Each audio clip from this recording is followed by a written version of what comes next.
اور ہم ہی نے تم کو ابتدا میں مٹی سے پیدا کیا، پھر تمہاری شکل و صورت بنائی، پھر فرشتوں کو حکم دیا کہ آدم کے آگے سجدہ کرو، تو سب نے سجدہ کیا لیکن ابلیس کہ وہ سجدہ کرنے والوں میں شامل نہ ہوا۔ اللہ نے فرمایا جب میں نے تجھ کو بھی حکم دیا تھا تو کس چیز نے تجھے سجدہ کرنے سے باز رکھا؟ اس نے کہا کہ میں اس سے افضل ہوں، مجھے تو نے آگ سے پیدا کیا ہے اور اسے مٹی سے بنایا ہے۔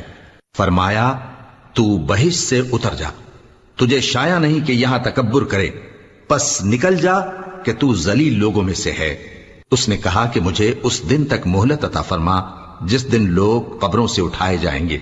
فرمایا اچھا، تجھ کو مہلت دی جاتی ہے۔